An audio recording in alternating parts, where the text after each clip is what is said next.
What do you mean? How do I make it the main thing? Make it the whole thing, or No, because I want to see the screen. It's really like this.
no, it's not good. Is that better? Or like that? I messed it up using the standard, so maybe those should feel more This way? Yeah, he tells me this whole time. Oh yeah, computer maybe. Don't say. Actually, Mommy, do you want to be seen? Yes. You want to be seen? Like I'm able to make you not be seen. You want? Like that?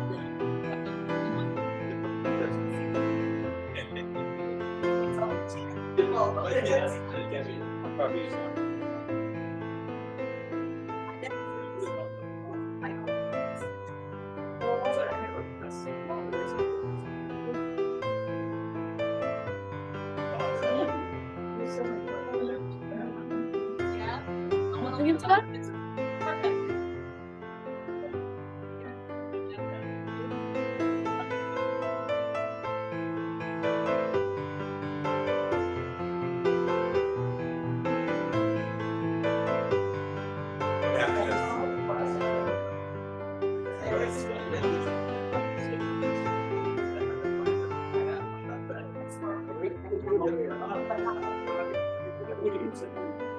That help? Look at it if he wants to come on.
What do you want? What do you want us to No. When it's time for the Siyum, I want to be able to. Wait, I can go around. Like No, let's see. How far does it stretch? I think like this. Take a look at it. I normalize our.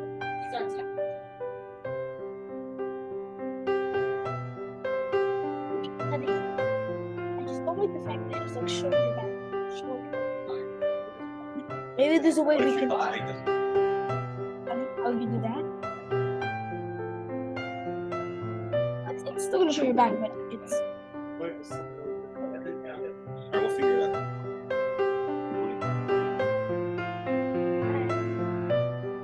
I think if the way or not exactly there, but if it was like it shouldn't show people's backs, but I don't think. But Tati, maybe looking. Tati.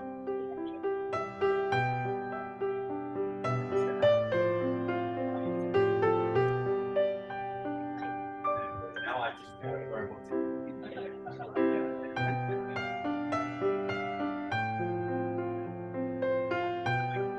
These type of J Sachs.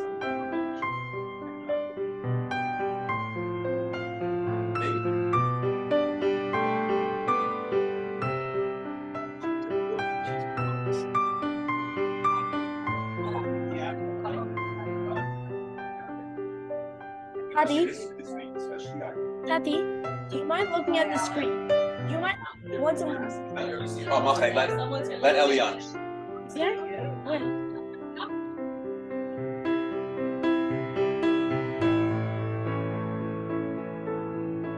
You let Eli on? Yes.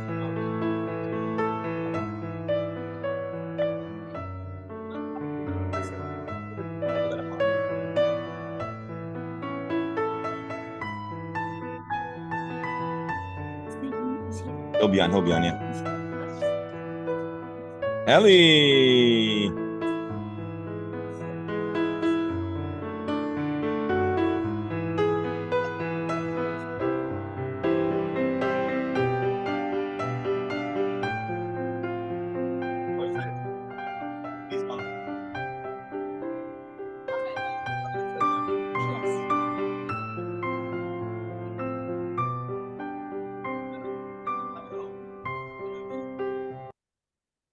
First of all, welcome. Thank you all for coming.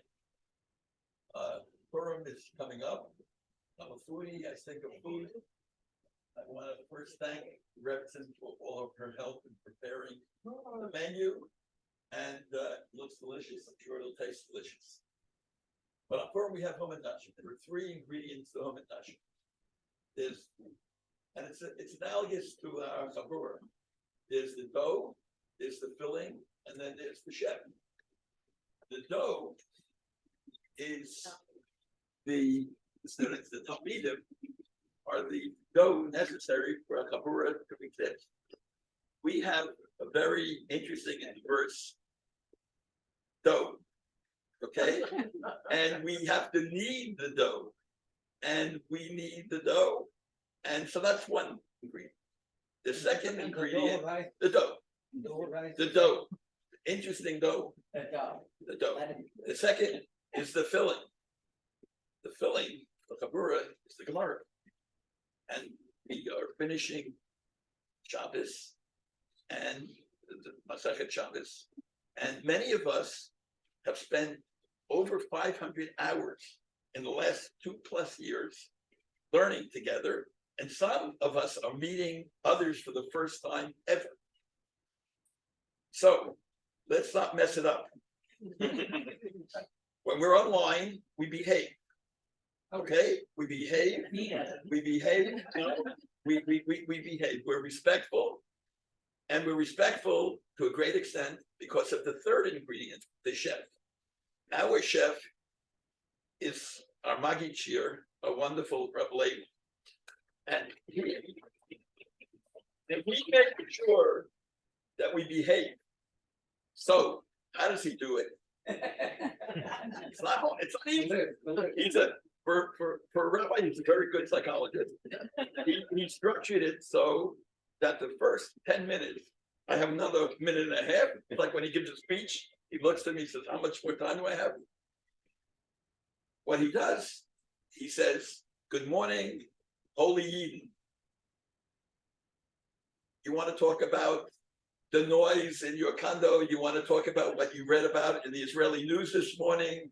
You want to talk about archaeology? You want to talk about how you should treat your wife and how I should treat my wife and your kid? You have 10 minutes.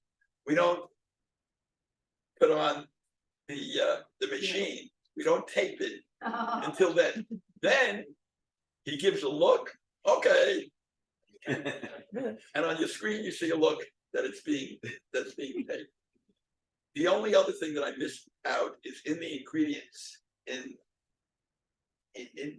the dough, we put the Gemara, but that Gemara that we put is enhanced greatly by the ability to use Safaria. And to acknowledge how much we appreciate that, Rabbi, you should know that the Chavura has collected a significant amount of money, which is being donated to Safaria in honor of you as our Maki Shir and Safaria. And we are lucky that it's being actually doubled, matched 1 for 1, not by anybody around this table or from South Jersey, but by somebody who is doing it on his or her own. Now I can stop talking because my wife is here. Can I just say one thing? That's it. Yes, you And the other thing is in terms of the Seder Hayom, we're going to have the Siyum, the formal part of the Siyum. Our label will do that, and we'll take up to maybe 10 minutes at most, and then we'll take the food and we'll be able individually to talk about what we've experienced, what we've gained, what the Savura means to us individually, and get to know each other. To my wife.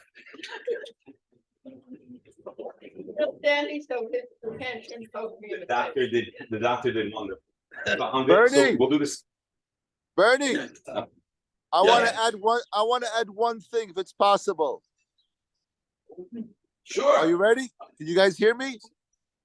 Yeah. Depends which If it wasn't for Rav Leiby to be there, we will not be there. So I want to thank him for being where he is and teaching all of us today.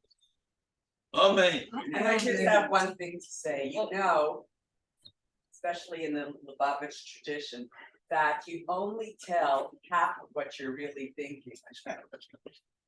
And so we think so much of you, and then there's double that. So thank you. So here, so we're gonna do the Siyum because everyone's hungry. Before we do that, let me say a few words, because I think that I have experience that other people didn't have, and I would like to share it because today is a significant date. Today is 70 years since Stalin died. And you should know that 2 months before he died, the Jews were publicly accused of treason, of, well, the same story as in Puri, and a significant number of prominent physicians were arrested on trumped charges, and the rage of population, non-Jewish populations, it's hard to describe. That is, they were going to send all the Jews of the Soviet Union to Siberia, and the prominent figures of literature art were going to write a letter to Stalin asking him to send the Jews there to save them from the rage of people. And the life of Jews since January 1953 was horrible. It was really like Haman was going to achieve his whole goal. And there was no Ahasuerus to be above this Haman. Just God Almighty took him out of life on Purim Day. And frankly, many were afraid that there will be pogroms on the streets because of this situation. Thanks God, in 2 months, the physicians were released.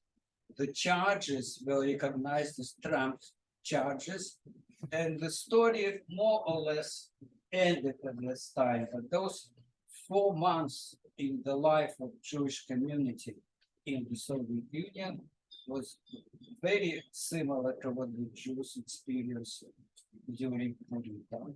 So we So chose. today is 70 years since the dictator died and we were saved from the horrible fate. Fine. So, Professor, I think we chose an exceedingly appropriate day to have this Siyum. We're going to make the Siyum. I'm going to suspend my personal comments, which I have a lot, and I'm sure everyone does. So we do the Siyum, allow everyone to grab a bite, and then we will. I hope everyone will continue to share, and we'll get to introduce ourselves to one another. And Doctor, your comments and the crowd's generosity to perpetuate Torah and honor, this is very, very special. Is there?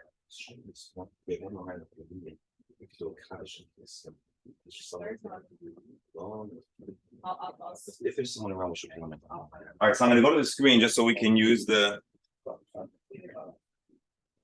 Let's turn the camera around. Ellie, you don't go anywhere. So are we actually gonna start at the beginning of the next chapter? We're not going to start the beginning of the next Masechet now. We're going to do this Siyum. To have a Siyum with you guys, so preparing. Oh, all right, my dear friends, l'chaim, please direct your attention to the screen where we'll see some important text. I'm going to try to make this short because the primary celebration is not even the ritual Siyum. It's the fact that we get to share each other's company and celebrate.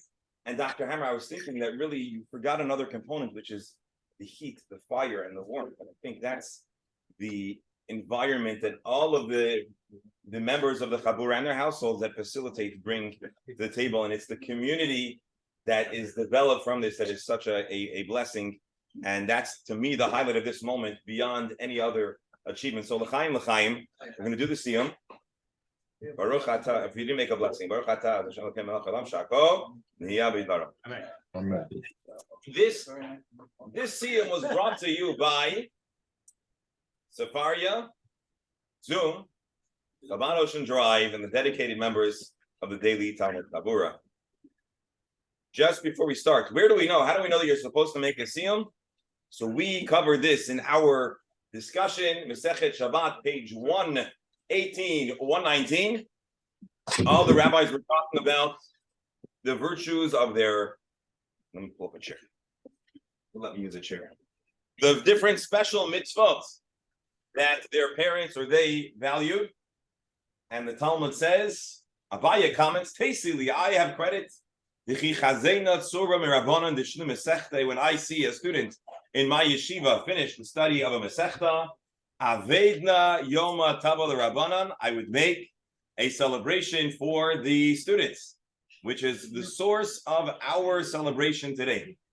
The Code of Jewish Law codifies this. In the words of Rabbi Moshe Isserlish, the Ramah, when you conclude a tractate, mitzvah lismoach v'la'asot seudah, it is a mitzvah to be joyous and create a feast. V'nikrat sudat mitzvah, and it is classified as a sudas mitzvah, a seudah, a feast of the mitzvah, which has great weight in Jewish law. Now, here we go. We're now going to read the final lines that we reserved. Hold on, I want to see everyone. That we reserved on Friday after our marathon session. Umidivreim lovadnu, and from the Which I like Netflix. for Netflix. Here we go. Umidivreim lamadnu, from the context of the story that was quoted in the Mishnah, we learned 3 fascinating Jewish halachot about Shabbos. Shepoikikim, one may stuff up or seal a window or a gap in a building. Umoididim, and one is permitted to measure the kosher b'Shabbos, and a person is allowed to make a certain type of knot, a kind of knot that is not a kesher shel kayama, that is not a permanent knot. Now here is the story, and with this we're going to close out the entire Masechta, 157 double-sided pages over 2+ years. Ula, Ikla lebeiresh gelusa. Ula was a great sage of Israel. He arrives to Bavel and he visits the house of the exilarch, which was a top Jewish political person in Babylonian Bavel. Chazia lerabba bar Rav Huna. He enters in the estate and he notes the great sage Rabba, son of Rav Huna, the Yosef be'avna. He was sitting in some kind of tub of water, and he was measuring the tub. Omar Lei, so Ula, visiting from Israel, sees something that seems out of sort. On Shabbos, a great rabbi doing, I don't know what that's about. Measuring.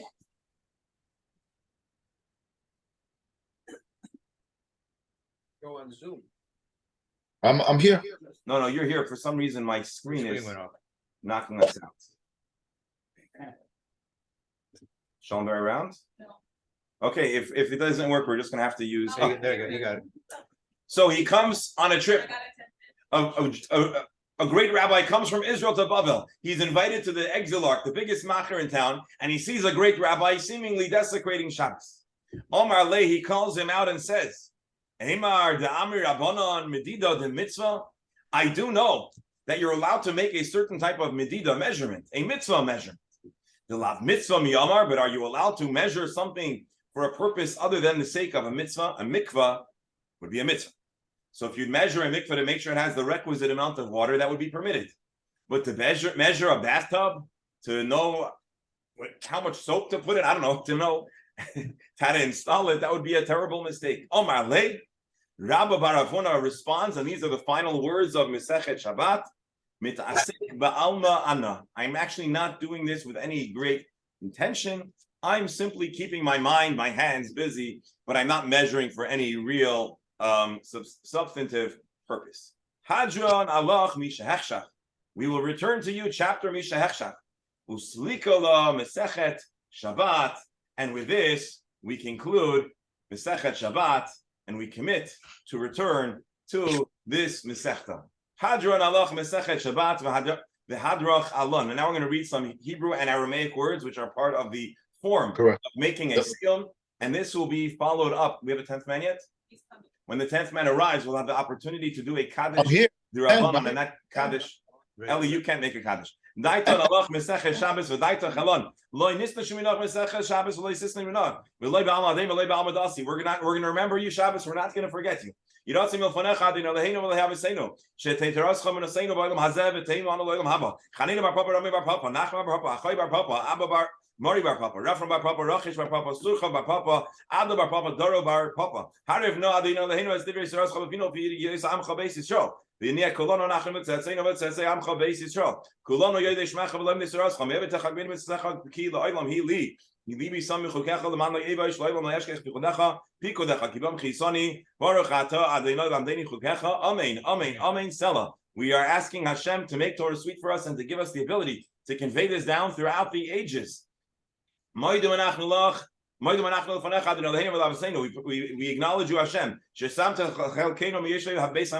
giving us the opportunity to be in the virtual study hall. There are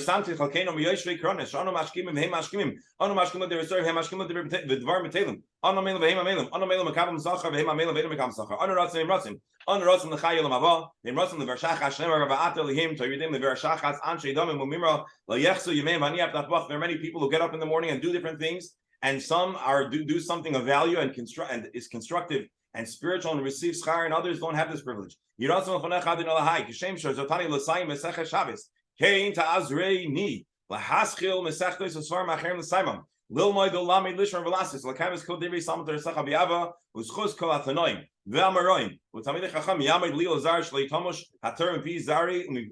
Mipizari adoilam, Yiskayim P.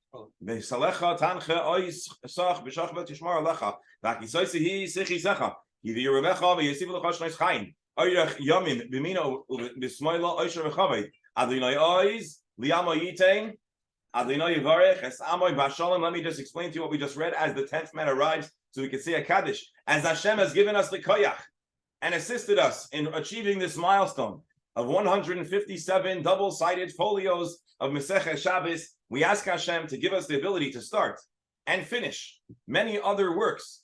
As we say, we study the entire Talmud, one page, one line at a time. Hashem should give us the koyach to get through the entire Talmud. My dear friends, if this blessing is fulfilled, Hashem has to grant us many more healthy, happy years with Hashem's help to not only study, but to observe and to do the words of the Talmud and the merit of the sages who we read about. We encounter the sages of the Mishnah, we encounter the sages of the Gemara, and we encounter the sages, the scholars who comment on our Gemara. They should stand on our behalf. I'm filibustering for the 10th man, so don't hold it against me. That the words of Torah should not cease from us and our families, and we should have all the beautiful blessings associated with Torah study, including long life. Oisher v'chavod. Hashem gives His nation strength, and Hashem should bless His people with strength. If we're going to wait a little longer for the 10th man, so then I'll just say like this. L'chaim, l'chaim, dear friends, we are here. We've made it. Now, I'll tell you what, I don't think anybody who signed up for the Gemara class per se, and I'll have other comments later when we have more of the informal part, signed up to make this Siyum. We signed up, however, out of a great value of a rich Jewish tradition, a value of the intellectual stimulus, the social gift, and the opportunity to achieve and study together. I personally could have only dreamt that I'd have the privilege to spend and study Talmud every day with such a bright, thoughtful, and diverse group of Chachamim. Dr. Hammer, you're not going to sue me for this line, who allow me to really gain a new appreciation. I've studied Masechet Shabbos before, but I could almost say I never studied Masechet Shabbos because the quality, the thoughtfulness, the dialogue, and the opportunity to explore with this Chabura really is a gift that I am grateful for, and we'll have more comments. But for now, I'd like to invite anyone anyone here would like to say Kaddish. Here, Mark. You know what? Anyone here wants to say Kaddish? They do like a regular Kaddish. This is the Chabad Minik. So I'll say it one more time. We're going to say a Kaddish. If anyone would like to say along, you're welcome to do so. Yiskadal v'yiskada shmei Rabba v'yolma v'vrach yirosei v'yamlich malchusei v'yatzmach borkanei v'karev mishichei v'chayei chayin v'yomei chayin v'chayei d'chol beis Yisrael v'agolo v'zman karev v'imru amen Yehi shmei Rabba v'varach v'yolam alo me'olmaya v'sparech v'yishtabach v'yispar v'yisrema v'yisnasei v'yisador v'yisaleh v'yisalol shemei d'kushov richo le'ela min kol berchasa v'shirasa v'shbechasa v'nechemasa Ta'amiram v'yalma v'imru amen. Al Yisrael v'al Rabbanon v'al Tamidehoin v'al kol Tamidei Samidein v'al kol man da'askem v'yiraisa Diva Sradein v'diva chol asar v'asar Yehi l'hoin l'choin shlom rabba China v'chisna v'rachamim v'chayin arichin u'mezoyna revicha V'forkana mikadam avohoin v'bishmaya v'imru amen. Yehi shloma rabba min shemaya v'chayim v'oivim aleinu v'al kol Yisrael v'imru amen. Oysa shalom b'mraymav Uyasa shalom aleinu v'alkol Yisrael v'imru amen. Rav Leiby, I have the Mrs. Rebbeson with me. Don't go anywhere. Hold on. Where's the? Oh. Your online business? Well, we got an ad first, so Go to Wix.com and set. Everything in the Union.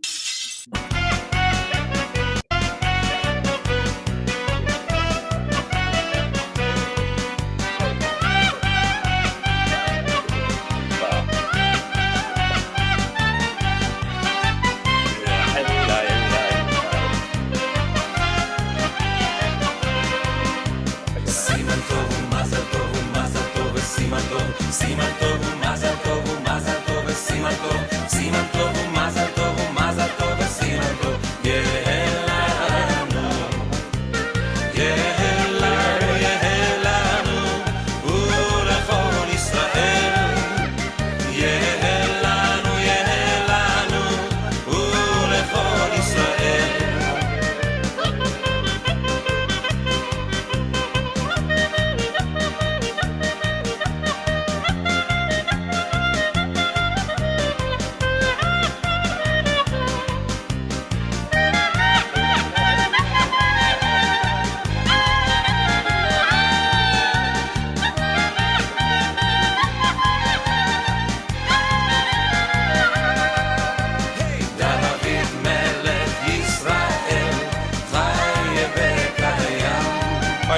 Dr. Hammer,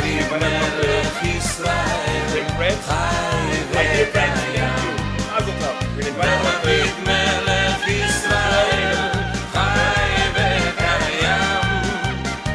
all the important comments and introductions to follow.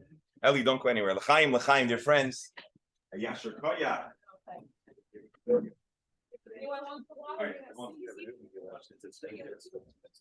That's a mitzvah to watch. Just have to show your attention. That's a good way. I guess the rabbi.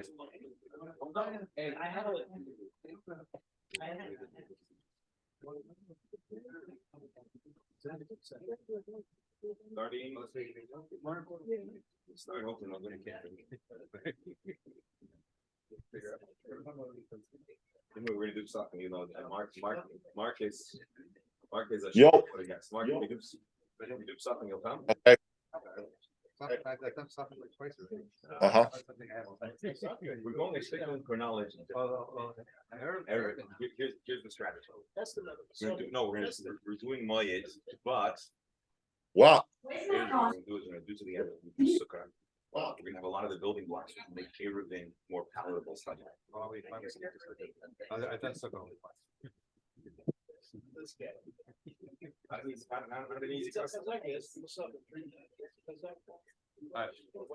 So you'll. I think it's 5 times.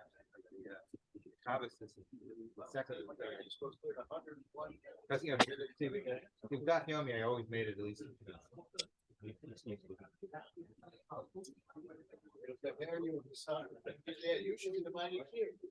Yeah, Mark, maybe it will do something, but you'll move us along. I did. You do something last. I did something when I was college, we did it, we had to do something like something. Maybe we'll do. The guy was. What? So we really went in, we really went to the detail. They used to joke that, you know, the first talks, you know, usually the first time they go to such. It takes you like a month just to get out of the mind. Hey, you probably heard that.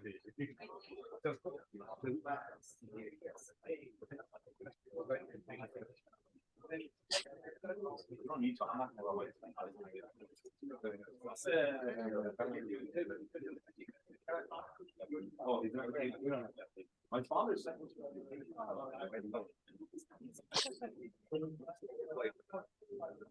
I think I left it on the table over there after I didn't give it back to you or something. Yeah, it's you. So look on the table over there. Oh, my credit card.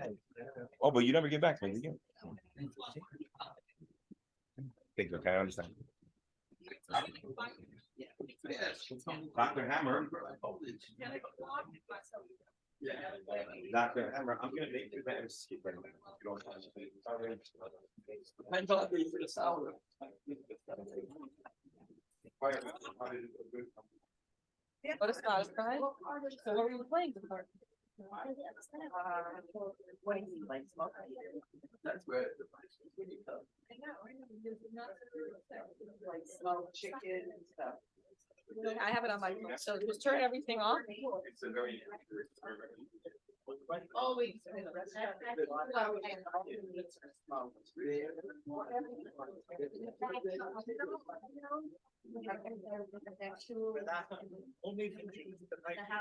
See if you can put the Safari up there. Put the Zoom up there. I see you.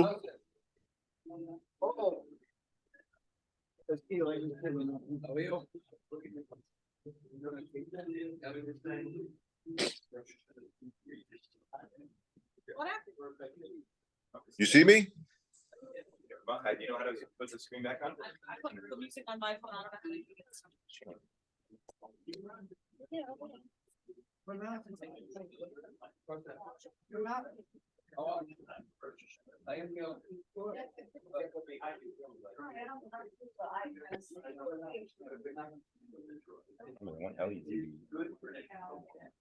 It's not the worst spot if I can open it on your video screen.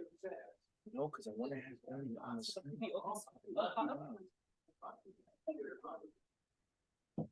Do you guys see me or no? Hang on, we're having some technical.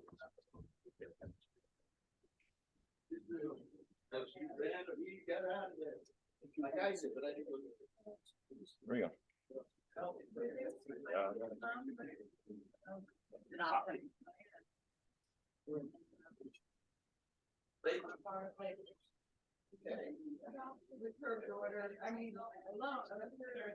Everything.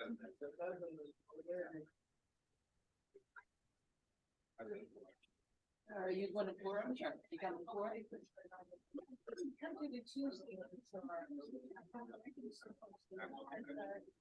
Right. I mentioned the party. Oh, at night. Joseph, you want to eat?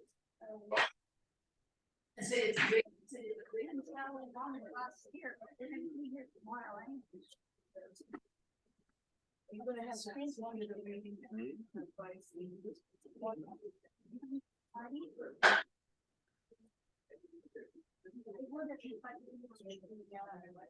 little bit like, I don't know. Whoops, I still wanted to serve. What do you want me to do? So I want me to go to sleep.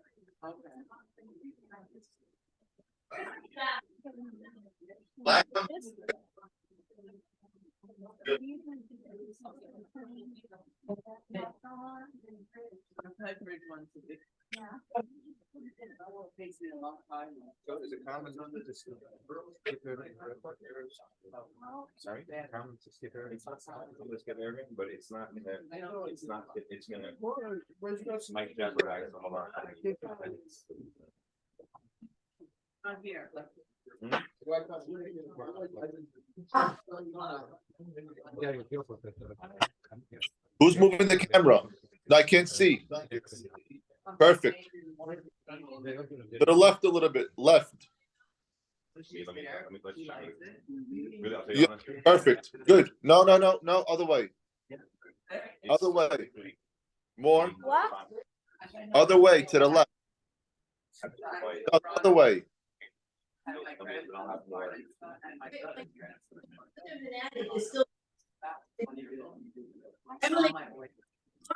know you go to the left a little bit. Move the camera to the left. That's the right. That's the right. Move it the other way. More. That's it. Too much. Little more to the other side. That's it. Stop. Perfect. Well, you don't need to listen.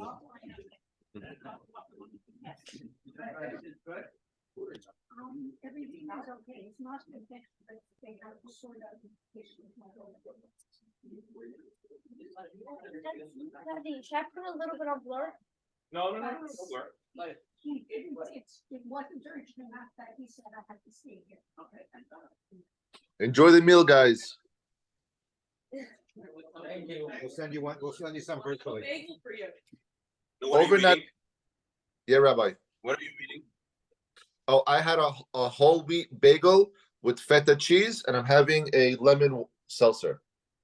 I'm on a very strict diet. Good luck.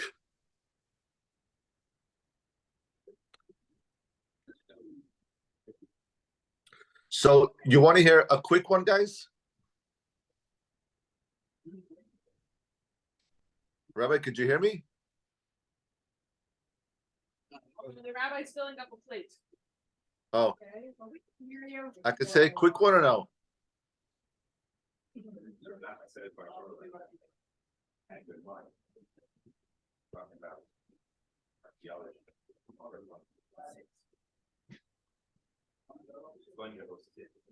Evidence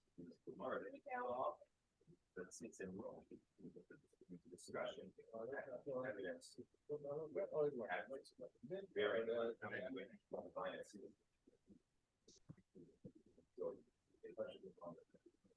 our value is on the lot.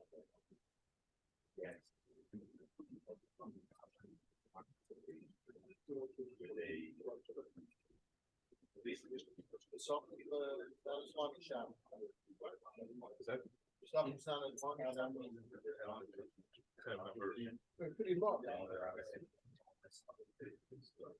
Nothing's a short.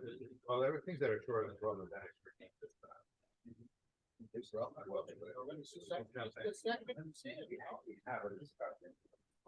The first thing I wrote an idea that you might have. Yeah. You might have. It could have been fake. or it could be that there were wannabe.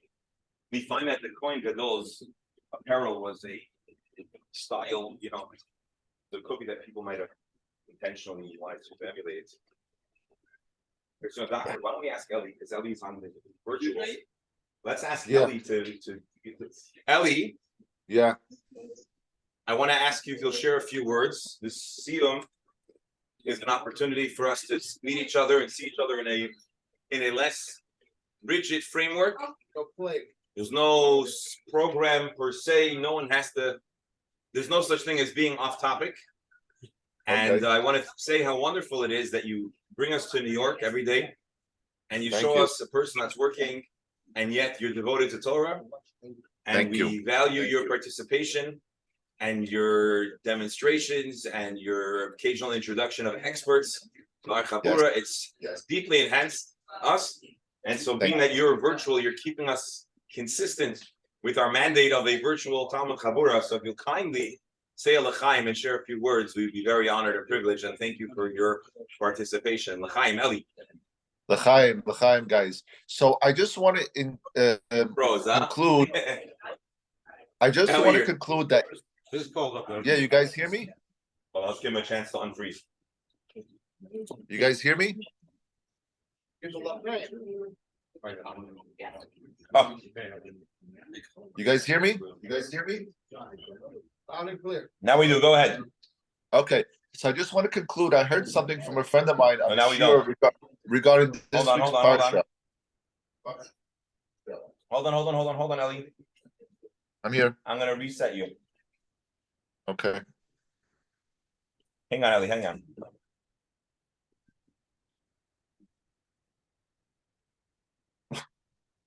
Hold on. As always, technology is going to be our. Oh, okay. Here we are.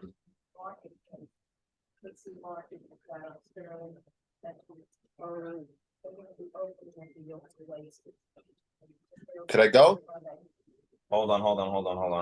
Take your time. We're eating. All right.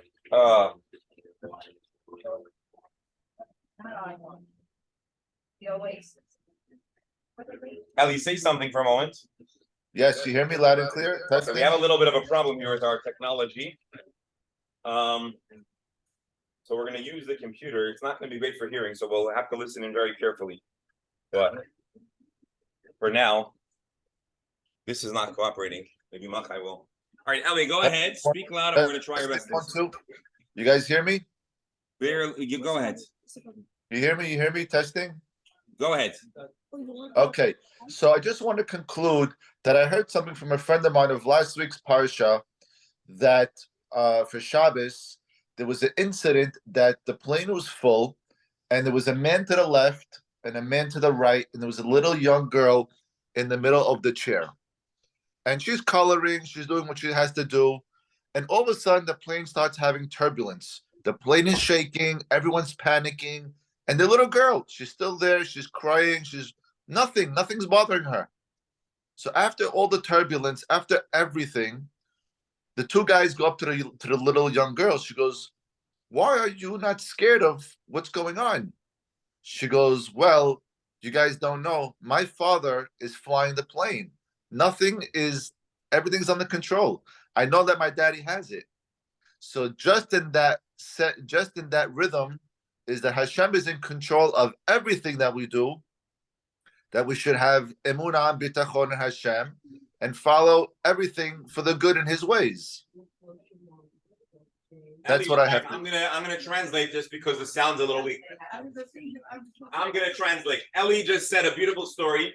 A plane, a flight, suddenly became very turbulent, and everyone panics, except for there's one little girl who's coloring with crayons, and she doesn't even miss a beat. She's drawing, and finally the plane stabilizes, and the people around ask her, we were all panicked, and how are you not scared? And so Ellie says that the story says that she responded that, see, this is in the Talmud format of preserving the, so the girl responded, how could I be worried? The pilot is my father, and I know that he's got a steady hand and he's going to get us home. So Ellie was saying this today. Here, Machai, it is already here. Just click on the. No, just click on the Zoom button. And so Ellie was saying that in life there's turbulence, but when we try to remind ourselves that a faithful pilot or is at the wheel, it hopefully allows us to have a degree of emunah. So Ellie, I hope I faithfully You said it good. translated your. Oh, okay, yeah, l'chaim. L'chaim, excellent guys.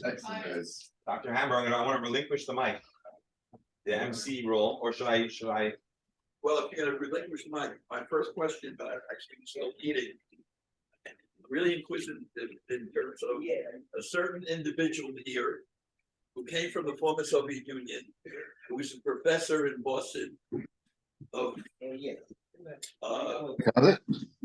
computers, I believe, correct?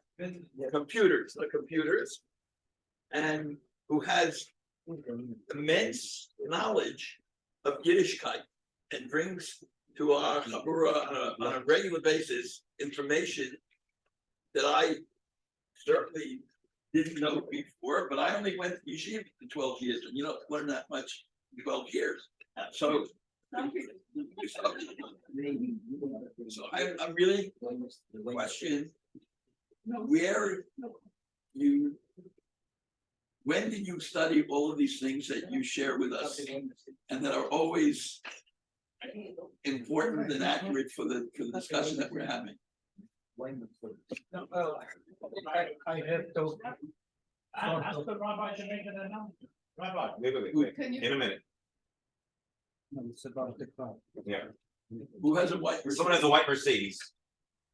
Yosta's being blocked in. It's one here, it's not here. I'll say it's mine, but it's not. Okay, they didn't have a black. Where is it? It's right in front of your car. Anyone here a white Mercedes? Are you sure it's a Mercedes? Yeah. All right. Your professor, sorry, go ahead.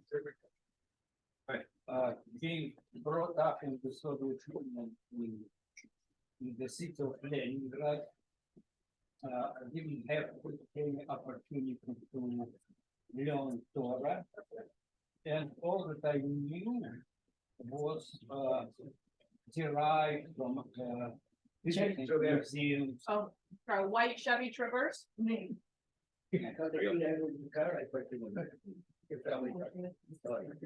From visiting museums and looking at the paintings and reading about the meaning of those paintings. And of course, you can figure out it wasn't really any significant knowledge.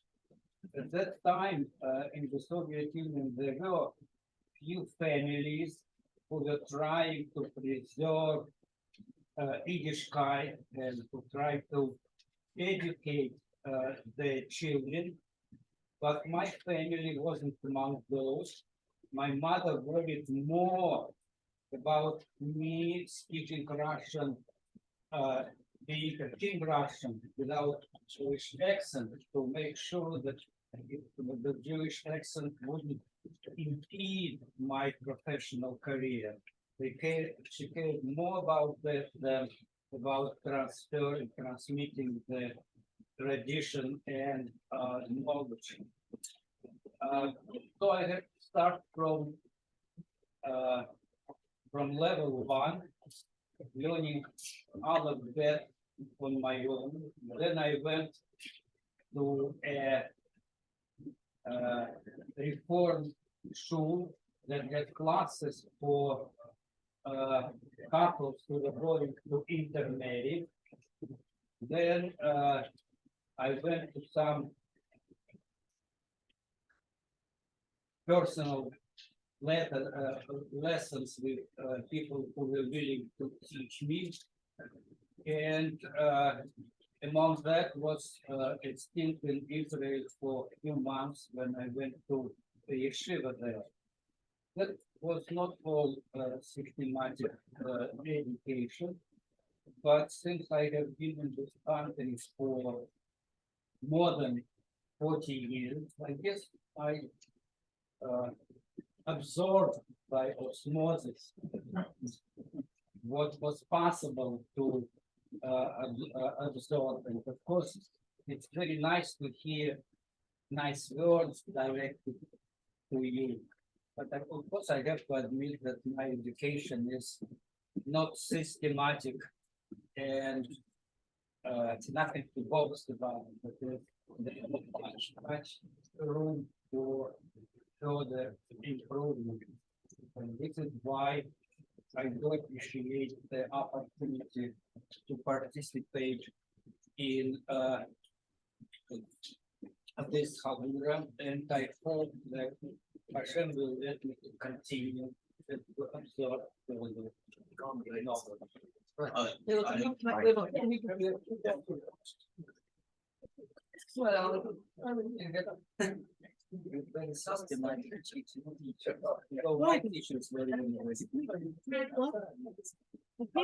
Hi, Professor Ewan. I know you don't want you don't want to overstate, but a great inspiration, your attendance and the insight you give us, and I telling my father, and I hope no one else will be insulted if I say this. I see, we have a very diverse, we have a different group when a professor starts to speak, I listen carefully. Because I know I'm probably gonna learn something new, and I probably will be challenged to fairly and accurately respond. And so your role in the Chabura is meaningful and impactful. Hashem should give you the koyach, and your wife the gesund and koyach, only good news, and thank you for your large, important role in our Chabura. Bye. Bye. So maybe if we're going around the table, we'll just hand the mic to Alan. Should we do that?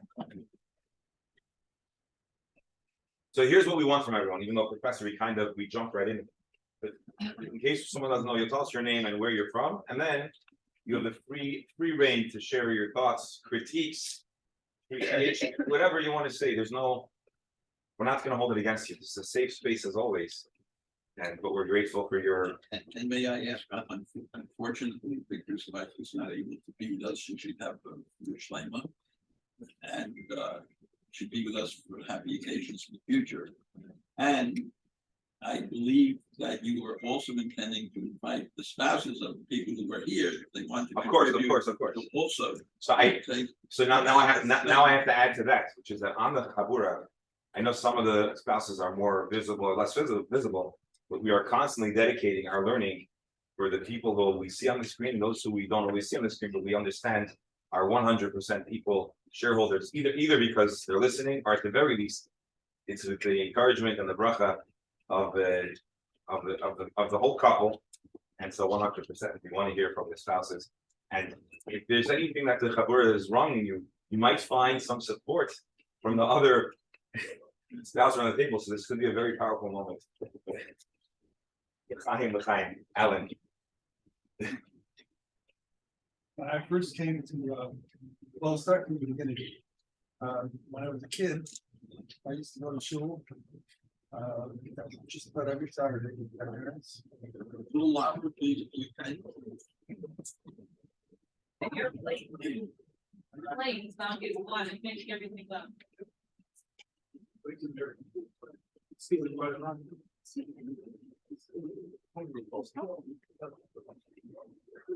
So, when I was a kid, I went to shul and I sat with my grandfather, who was the president of the shul. It was an Orthodox shul, and I really loved going because I got dressed. I had a suit, and I loved to wear a suit, and I got dressed in a suit. And it was a shul, sat beside my grandfather, the president, and it was just beautiful. I used to say, "That's here, that's here." Kind of remember that's here.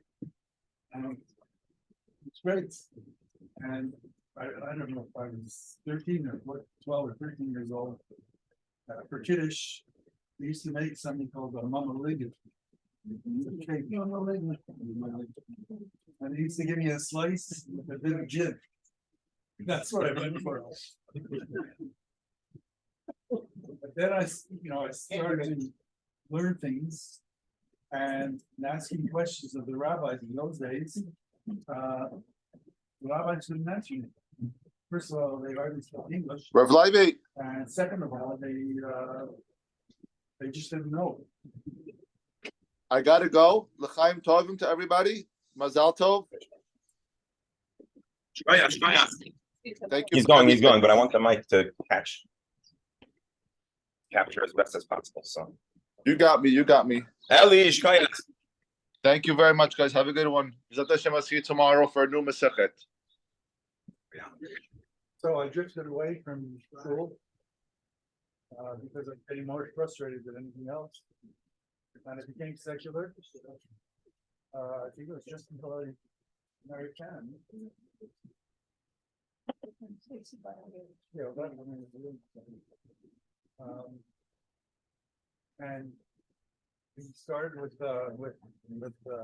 Chabad. And I like the guys and I like the dancing, we used to dance, we used to go to the oil and we used to get drunk. It was really good. The dance. When I prayed to the Rebbe, I would sing. That was okay. And from there on, I started to learn. And it was just a couple of years ago that Levi Muir, one of the rabbis in our shul, started a class on Tanya. And to me, Tanya was way out. Didn't understand it. And the class he gave us took us 2 years, once a week. Took us 2 years to get through it. And I really got into it, and I started learning. And then this Aurora came along, and I jumped right into it. Bernie asked me to push me into it. And I really got to appreciate it and learn much more than I ever thought I could learn at my age. Tributes to the Chabura. I try to contribute. Try as best as I can.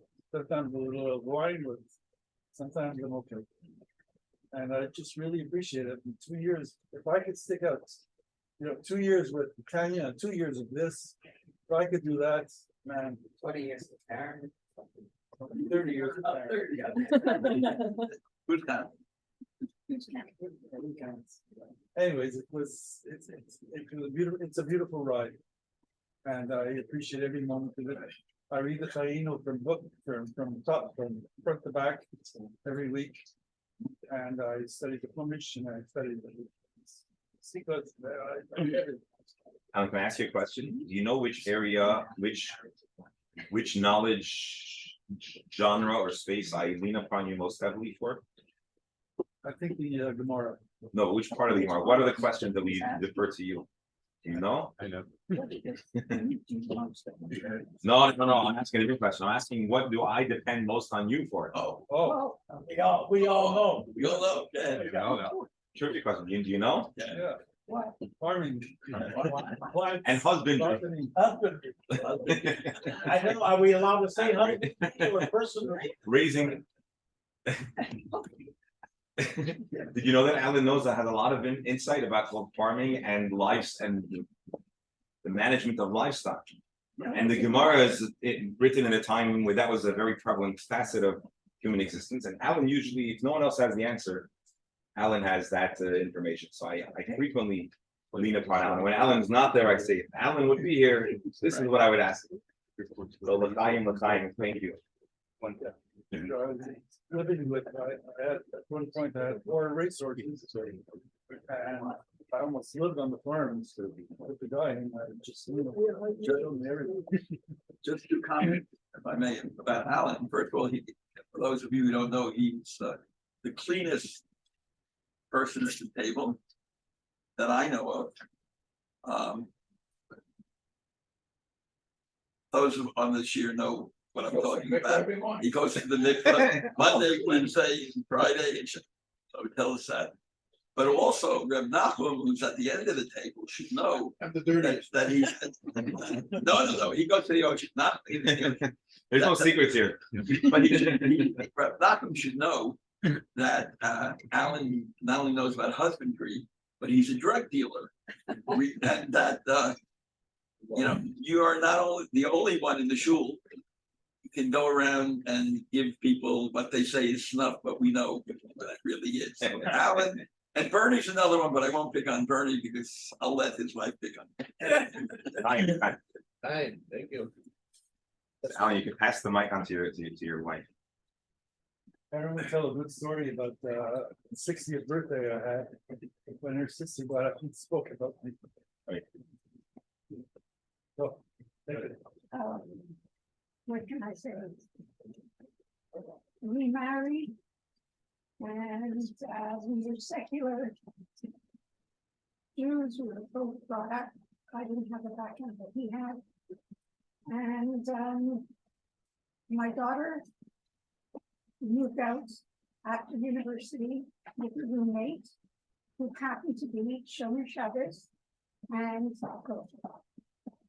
My daughter had her shelf in the fridge and her job on Friday night, she was a manager of a real retail store.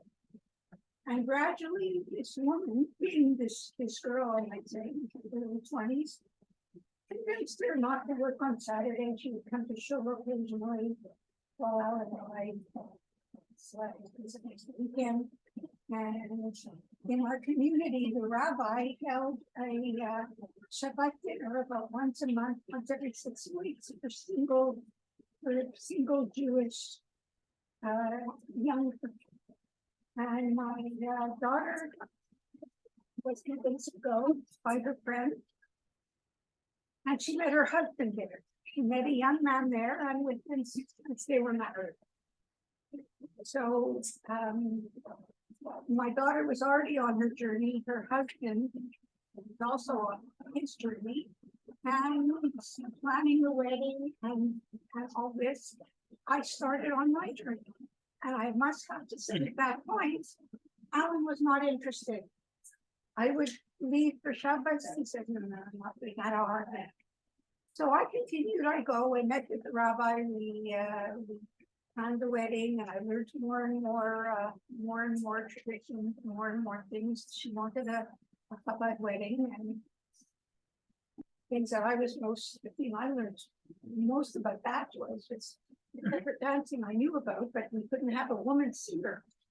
Didn't know. Anyways, it turned out that my daughter now has 5 beautiful children. She has gone on, the 2 of them have gone on a journey of being a very from Chabad family. It gives me and Ellen joy to see them. And they are the one that instigated us, where that was a catalyst for us to start on our own journey. And we didn't know where it would take us. What are your complaints about the family? Want to hear? I have no complaints. You're no fun, Karen. No complaints. We'll get some more out of the other people then. But I don't have the knowledge of that. Thank you for sharing that. Hashem will give you both all the help and the koyach that inspire and continue that journey. And we're very, very privileged and honored to have you. Hi. Doctor. I am Madeline Hammer. I actually grew up in a traditional household. I don't know how traditional.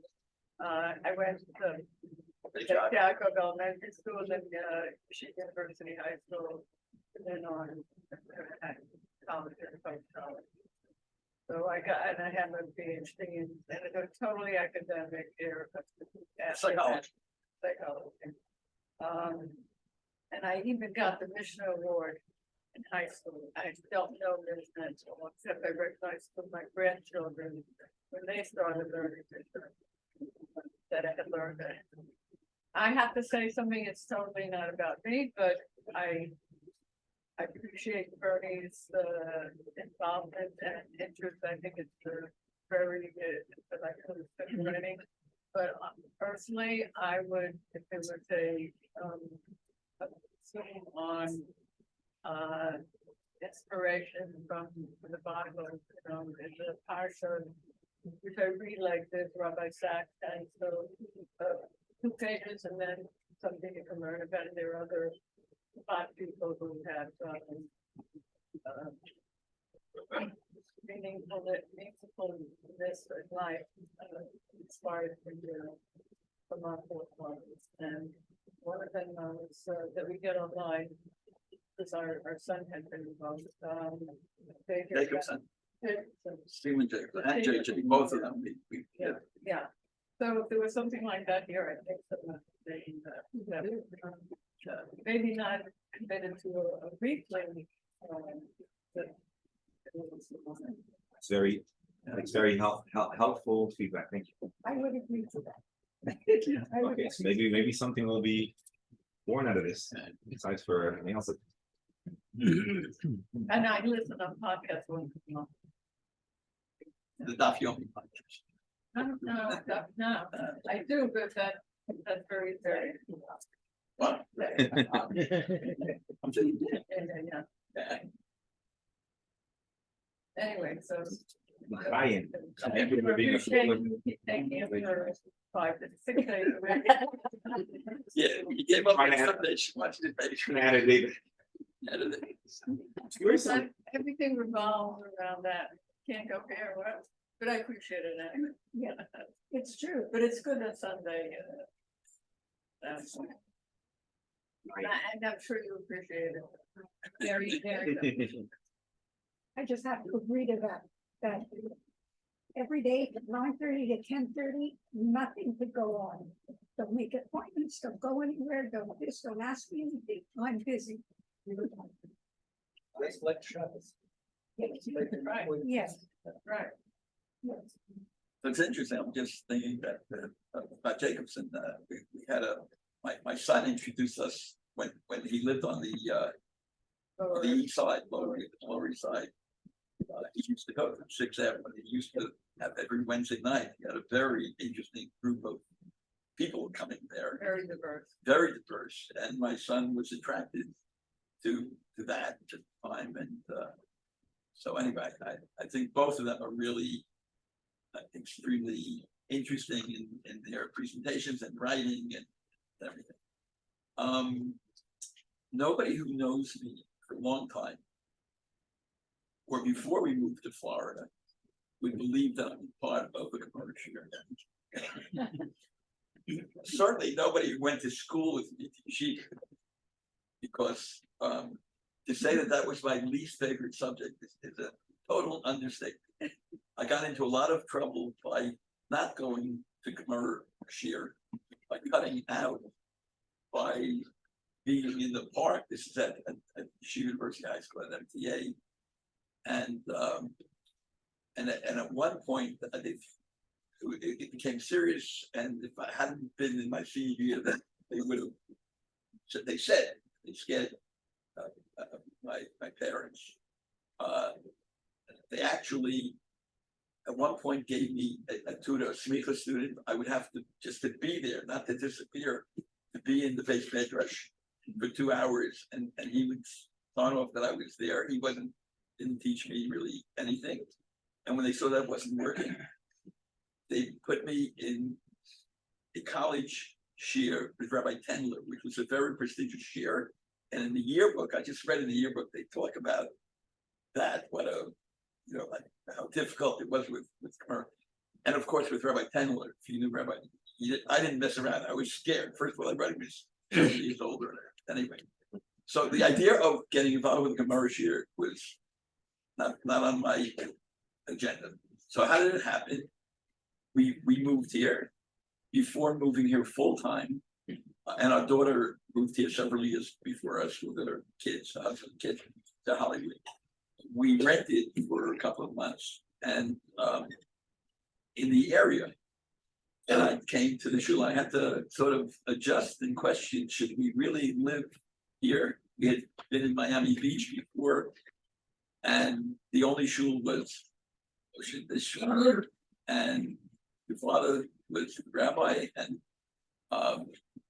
and it took a while to become comfortable enough to say, you know what, we could buy a place here because it's convenient to Hollywood. We didn't want to live in the post. And so somehow I got involved Tuesday nights for the yeshiva night. partially for the good junk food. I like hot dogs and hamburgers, and my wife is very much not only a vegetarian and a pescatarian, but again tries to keep me healthy and all that. So I would come for that, and there were a nice group of people, and everybody was friendly, but there weren't too many people. Mark was learning. There were like 3 groups. Rabbi David, the founding rabbi, would have his share, which was mainly for people who didn't have much of a background, and maybe teach a little of the weekly Torah portion of Parshat Shabbat. And then there was another one, sometimes in Russian, and sometimes, and then Rabbi said, you don't tell her. Anyway, so I got involved. We were learning about this, whatever we were learning. I wasn't too much into it, but I mean, it was interesting. But then, and then I started coming more to shul. They needed me because my fellow Levi, I really miss being in shul together. We would come together, we'd switch off during the week. Did you get the last Levi? I got the last Levi, Rabbi Doctor, Senior Rabbi Doctor Junior, who was great. And I started coming more. And then came COVID. COVID came and we went online. It became much more interesting for me because many more people were there. It wasn't just the 2 of us and the rabbi, maybe one other. I remember Victor from Shul on Shabbos. I don't remember him Tuesday night at the okay. My memory's still okay. So and as this year developed, okay, it became a very bright spot in my daily routine. So I sooner miss like working out. You know, you get up, you daven, you work out, you have breakfast, and you have this year. I look forward to it, still look forward to it, get tremendous satisfaction from it, and enjoy all of the people. And I think it's really an honor for everyone here to be surrounded by such high level and wonderful people. And clearly, at the top of the list is the rabbi, and clearly next to the rabbi is the Rebbetzin, and who sometimes is actually there physically. And you know, the only thing once in a while she takes away our ability to have a shir on certain days. I apologize. But it's Once a month. But the idea that the rabbi is able to handle all of the personalities involved in this year and the level of knowledge, and to have people using his behavior as an example, respect each other and allow people to finish saying what they wanted to say, and no klutz kasha, according to Reb Beryl, exists. A question is a question, whoever has a question. And we also have fun. I mean, we have several people who still have a sense of humor, and several who are pretty serious. And the rabbi is able to deal with each one at his own level. So I think we are very blessed, and I hope that the rabbi and the rebbe have good health and nachas from the people in this year, and the continuous, whether or not we are around or living here or whatever, for many years. It should be part of the educational programming that the shul has, you know, starting with teaching Aleph Beis to people who don't know much or anything, to people who are at a level that they could really learn Gemara one line at a time. Thank you. Thank you so much. And thank you for, in addition to being a core pillar of the Gemara Chabura, thank you for taking the lead role in this very special event. Hashem should give you the health, the koyach. The whole family should only have good news and health news and happy news, and we'll continue to l'chaim. Yeah, wants to give you give the doctor a. You're the dealer, right? That's what he said. Thank you. I would sell. What I'd like to say to you, Irvin has been expressing himself, saying things. We've enjoyed coming to school. We can't really come anymore on Shabbat. We do read the Torah, we read the Torah reading, we read the Tanya, and so we try to be a part of things and come when we can. Our history is when we got married, we were not observing it, certainly culturally very Jewish. But we decided when we had our children that we wanted to observe. It's very important to us. And so we had that kind of lifestyle, and we lived in Maine, and we had a nice small religious Jewish community. And we would come down here between seasons because we like the winter, we like the summer up in Maine. So we would come between, as I said, between seasons. And so we're here all the time, full time, and I just am amazed how the rabbi and rabbis have grown this community. We had so many people move in, and we're so welcoming and supportive, and we just continue, and we should still be able to be part of things. Thank you. I think it would be fair to say the Pasternaks are probably have the longest history with the shul, and you've always been a central part of the shul from the beginning, from when I was a kid until this day. And Dr. Pasternak, I think you're one of the early members of the Chabura, and even before the Chabura, I think you were one of the people that were encouraging me to start such a thing, even before COVID gave the push to do it. But so I would say in the Machshava Techila, the Pasternaks definitely have a big share of that. So l'chaim for your health, and for your koyach, and for your naches, and be able to be a part of this Chabura for many more healthy, happy years. Thank you. I just want to add that I miss my fellow Levi, and he's davening Sukkot Yes. every Monday and Yes, Thursday. yes. And sometimes on Shabbat. He with the L'chaim, koyach. All right. Rosalie, you wanna? Yeah, I have a lot to say. First of all, you have the patience of Joe. I think that you're gonna get thrown out. Don't worry. I said, let him talk. No, it doesn't work. I said, okay. Well, anyway, so now you know a little bit of what I do. He's kind of you have to be like, he's very fast, he's very quick, he's very funny. And he starts conversations in the middle of a sentence, and I'm supposed to know where he is, like Rosalie, use your brain. So he mentioned something about 10 minutes ago, and now it's continuing to carry on the conversation. So, oh wait. Okay. What is that? Is that what you do? Oh, it's not. Okay. This is the job of a rabbi. This is the job of a rabbi. Always a fire to put out. Yeah, but. If we're part because you should dress as fire. Like the hair. They love. No, someone came in. He didn't just walk out for no reason. Oh. He didn't walk out for no reason. Yeah, someone walked in. That's our. I have no idea. It's probably- All right, we're back. Okay. So first of all, I'll say what my personal story after, but to you, Rabbi Label, you are so humble, so bright. Your vocabulary surpasses a lot of people that I know, and him also. No, can't do anything. 9:30. I like it. I have fun. I laugh. I don't have to think about all my other problems, or thank God no problems, but whatever else he has to do. So that's him. So I grew up in a traditional home.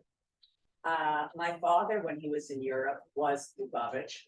He was a lot older than my mother. Came here, had to make money, so we worked on Saturdays.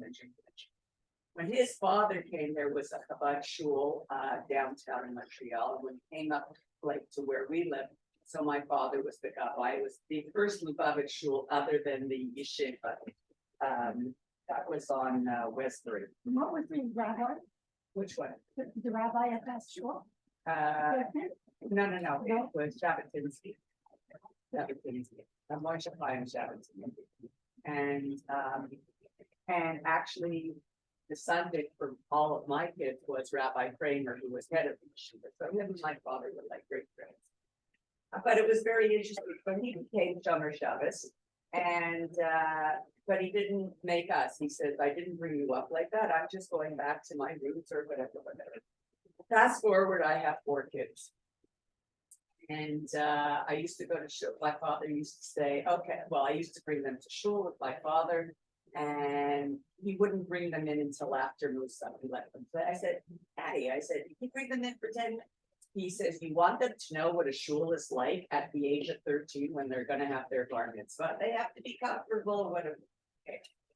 So then one of my sons, who is in college now, who I thought was going to be when he went to Thailand, he was going to come back a monk. He became Lubavitch, and I thought I was kosher, but there was no way in hell I was kosher, you know. So, but it wasn't like he went to Morrisburg to the yeshiva, and he says, "Oh, you wouldn't believe people don't talk to their children. They think it's a cult. They this, they that." I said, but I know this. It wasn't anything foreign. So then I'm looking at all the ways like to be really kosher with 2 sinks and this and that. So I called. It's interesting. So we went to Chabad again. And from that, all my other boys, they put on fill-in, they do everything, all their different degrees. So once I was really kosher, so I called Kaplan, Rabbi Kaplan. I said, listen, I said, I'm going to call you a lot of times. I said, because I'm going to make mistakes. He said, well, if you wouldn't call, then I know you're not doing it right. One time I'm laying in bed and I said to her, oh my God, what happened? I made lasagna yesterday and I forgot to clean the stove. And today it was on a Friday night. I said, oh my God. I said, the dishwasher. I had to wait till after Shabbos to call. No, how long was it since you cooked up the lasagna? 24 hours. Okay, it's fine, you know. So a little bit of knowledge is not good. All right. Anyway, so you ask questions. It's wonderful. Living with him is wonderful sometimes. And I'm very happy on my son. I'm on my son's journey, and as a result, all of us are, you know, more observant or in our thinking, and it's great. So that's it. So I'm very happy for you, for the Rebbitzin, and I listen sometimes. And that's anyway, it's all good. I appreciate everybody here. Thank you, L'chaim. So when people say nice things about me, I'm always reminded of a great quote from Golda Meir, who once said to somebody, there's no need to be humble, you're not that great. Let me just say a word about what the professor said. You know, Professor, you lived it. So sometimes when things are gradual, you don't notice. I was in the Soviet Union twice, visiting refugees. And what the people had to do, we had this shifras who's now living in Israel, teaching kids in the basement of a house, having to change. There's a rumor they're coming, go to another house. For me, the only way I could compare it is if you go to Hollywood, everything is a stage. A stone is not a stone. Everything. So, Professor, it's amazing to see that you were able somehow to come to that point. So, you know, we get a chance every day to say thank you to the rabbi one way or the other. But I have to tell you, Rebbetzin, we have to thank you a lot, because if you notice, in any shul, if there's any learning, it's usually before the daven, especially for young families. That hour that we take away from you, I'm sure getting the kids go to school, etc. So I wish you in that post that you have lots of nachas and everything that you do. Now, I met the rabbi in the weirdest way. Probably doesn't remember. I was staying at the hotel next door when it was the Hilton or whatever, and my son-in-law, they had a place in Allington Towers. What I didn't like about the hotel, they were banging me out $25 a day for parking. So my son-in-law says, go see the rabbi. There's a shul around the corner, a little house.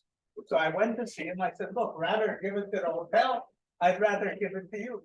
And the rest is history. You know, Rabbi, in Pirkei Avot, we have lots of categories of a crowd, a good name, etc. What occurs to me when I think of you, we have the saying, you know, get yourself a rabbi, buy a friend. but we don't have a category for a rabbi who's a friend at the same time. So for me, I have to tell you, it's the best hour of the day. You should have lots of nachas from us. We should have lots of nachas from you. And if Hashem gives me ears, I'll. Amen. Amen. Thank you, Ryan. I'm gonna speak for myself, for my wife, Masechet, and myself.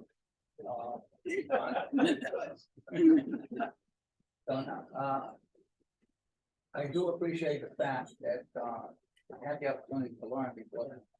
Before this, the last time I learned was in elementary school, then in college a little bit.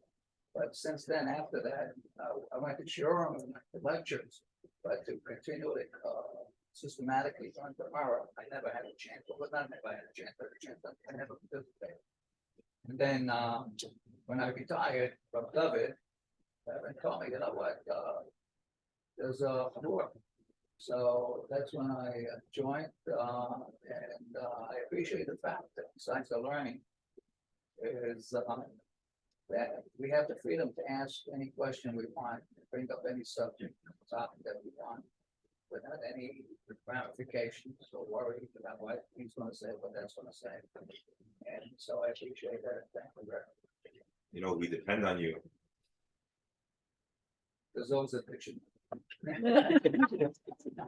great. I keep the name of the dictionary. How about a book? I just want to add that, like many of the other women, it's lovely that he has structure for 9:30 and 10:30. Because COVID, he stopped working, he didn't think he was retiring, he thought he was going back. And didn't, and so I think there's structure. I think. That's what I was yeah. And I grew up totally, totally secular, but not removed from Judaism. My father grew up in Washington Heights in New York, and my last husband grew up in Crown Heights, and his parents were very observant. It was not. We're not, so Judaism wasn't foreign to me, just that my own mother didn't observe anything. And my father's stepfather was Orthodox. So it's, and my husband's family was observant. So the only thing is I had never set foot in a synagogue or a shul in my life. And after my husband passed away and I met Mark, he said, girls don't want to go out with me because they don't really want to cater to keeping a kosher home. And he said, it's not easy. You have to stick to your guns about it, So I said, I can do that. And I remember how funny it was that I got 2 sets of dishes when we got married. And my aunt was visiting. And she said, which is, well, she didn't know that I'm not keeping a kosher kitchen. She opened this one class. Oh, I'm so proud of you. Which one's dairy? Which one's meat? So I said, oh my God, what do I tell her? I said, these are the dairy dishes.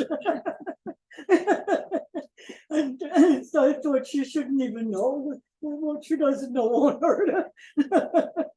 And when my mother-in-law wanted to have a party with the whole family, she would have it catered. She'd have everything brought to my house, all paper plates, kosher food from a kosher deli and everything. And I thought, isn't she wonderful? How she won't let me touch anything. She said, don't touch the silverware. Don't do it. I didn't know why she was like that when I was first married. Don't touch anything. She sort of when everything was kosher for all her family, all her guests who came. It was very cute. But then when I met Mark, I decided this must have been preordained by Hashem. This has to be. I wasn't thinking of finding a Jewish husband. I was just meeting people in general, hoping that I'll find somebody else for a husband. And when I met Mark, it was like we were meant to be together. It was just unbelievable. I had a website. He says he does the computer. He does what do you call it? Just he writes the software that makes my website work. I said, oh boy, this is just what I needed. And he's a Talmud Chacham, you know. Yeah, and I said, this must have all been meant to be. I said, Tim, it wouldn't matter to me. Somebody who I knew, a friend of mine, said, how are you going to marry him? He said, this is Florida. You have so many restaurants. This place is so wonderful. You're going to marry somebody who's kosher? Oh my God. I said, yeah, I'm going to do that. And then I got to, once I met Mark, he was, of course, very observant. So I went to classes in his shul, and I really enjoyed learning. I was really thankful to have met him and to be involved. And I felt like it was really meant to be, like somebody up there had a plan for the two of us. Yeah. We're so glad. We're so blessed to have you. Yeah, I'm very happy to be here and be part of this place, and you especially. It's just fun to be as old as I am and watching you come along in another generation, moving up, having children, and knowing the future when I'm not here anymore. Hi, Mark. Mark is, in a certain sense, the founder Absolutely. of the Gemara Chabur, because if it wasn't for Mark, I would just be a guy sitting and learning Gemara by myself. And Mark was the first. And I just be a guy eating hot dogs. Then Mark came along and convinced me to do Gemara Chabur, and then the doctor joined us, and it seems like the rest is history. So basically, can't say I had always had coverage of it. Always all along, we used to always have, we would have a share on Shabbos whenever we moved to Maryland.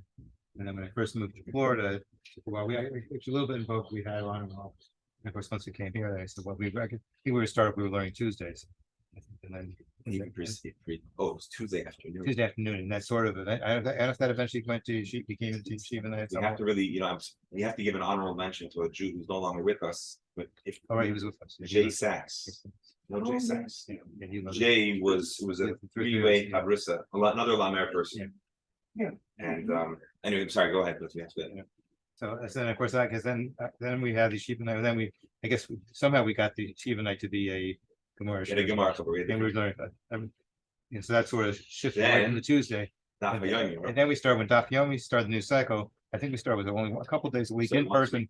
Once a week on Monday morning. We started in person, and we had this year. And then when COVID came along, we started. I think Monday morning we said we're gonna do it on Zoom, and then somehow along the line we said we can do this every day. Yeah, and we just did. We did. Now we finished our second Masechet.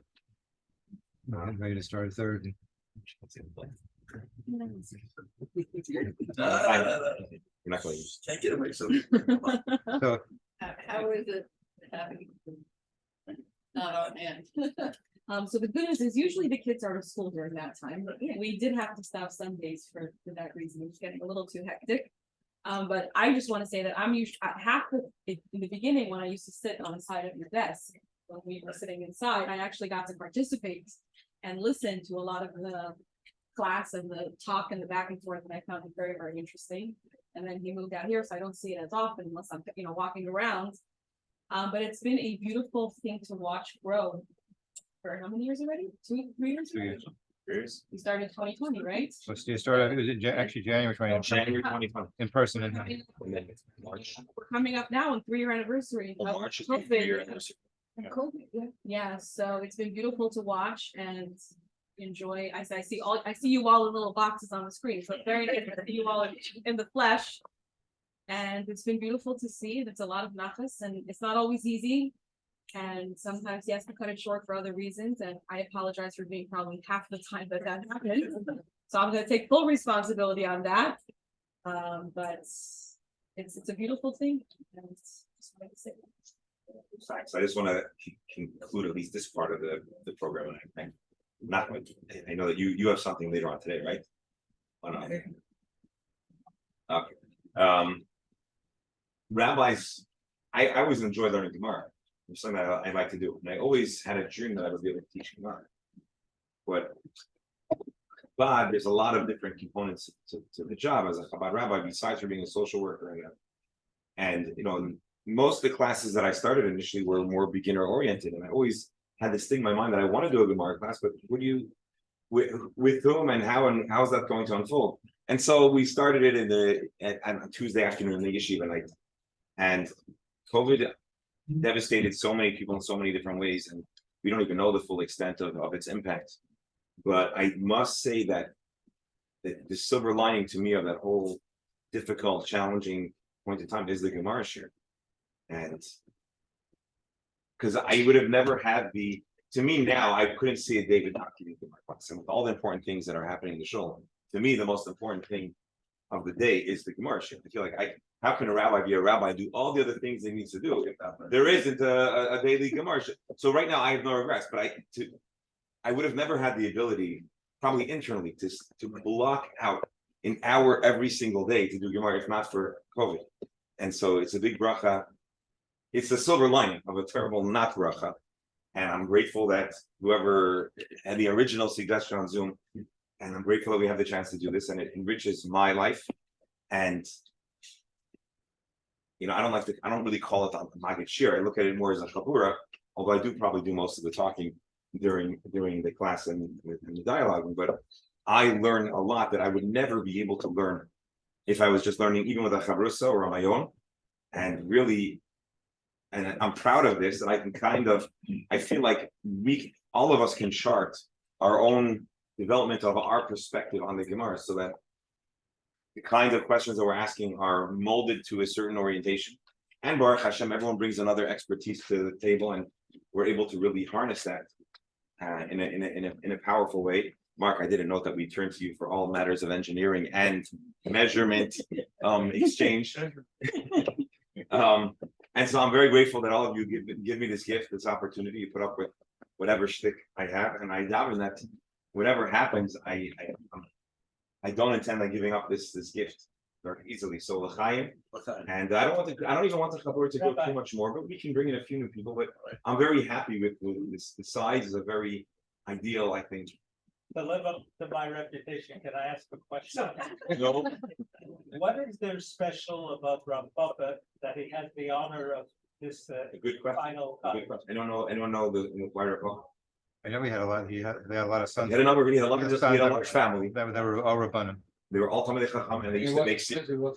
He was from Babel, Rav Papa, and yeah, and he used to make a big Siyum, I think, in his family. Whenever someone make a Siyum, I think, and so we're like channeling that devotion to Torah. So I believe that is the reason why. One other thing I wanted to share.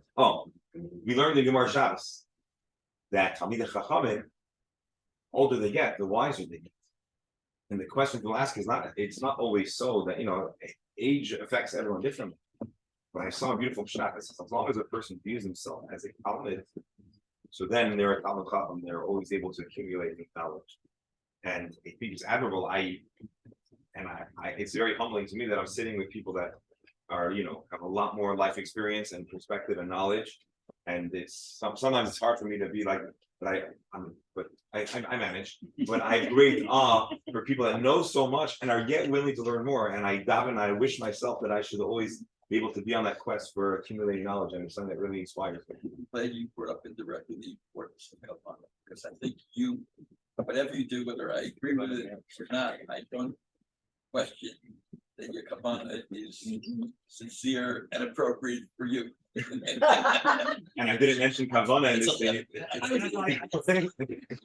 The doctor is telling me that I made a grave omission to not mention the Kavanah, because it has been the common thread throughout, and it is actually the common thread of Masechet Shabbos. And so I edited out these remarks, but now that you said it, it happens to be the last mission, and the last word says, from here we learn that you're allowed to do pokikin, umodin, v'koshrin, and stuff, and measure, and tie. And it happens to be that one of the central facets of the knot is it has to be a kesher shel kayama, a permanent knot. And if it's not a permanent knot, it could be a. What determines if a knot is a kesher shel kayama? So there are a number of factors. One of the main factors is it's about kavanah. If you intend for it to be permanent, it's permanent. If you don't intend, so the very last mission, and the very last Masechta is all about that recurring theme of connection. And now that we're saying that, how appropriate. Last word, the last thought of the Masechta is about tying a knot, about uniting, about bringing people together. And there's no question that the Gemara has been a glue that brought together very diverse divergent people with different perspectives, and it's that kavana and l'shem shamayim and the achos. I think is such a gift. Rabbi, one more thing, I think you should recognize that you do a lot of research, that you don't just come in the morning and open the blog, so we appreciate it. Yeah, they're asked, what's next? So we're actually having a debate. Me and Mark are having a debate. I think I'm going to prevail. Basically, there's 6 orders of Gemara, and the second order, which is what we're studying, is Moed. It goes Shabbos, and then the hardcore, the chronology as it is factually, it goes Shabbat, Eruv. Eruv really is a very engineering centric Masechet, which is why Mark wants it, and it's also chronology. However, here is my proposal. I think we're going to go to the next Masechet of Pesachim, and I'll tell you why. Eruvin is a very complex and highly technical Masechet, and I anticipate the next 2 years from me, I will be more busy than usual. And Bar mitzvah. So after Bli Neder, Mitzvah Shem, after Mordechai's Bar Mitzvah, so I want to go to. Are you listening? 2 years. In 2 years. So basically, there's all the Masechets of the holidays. The last one is Sukkah.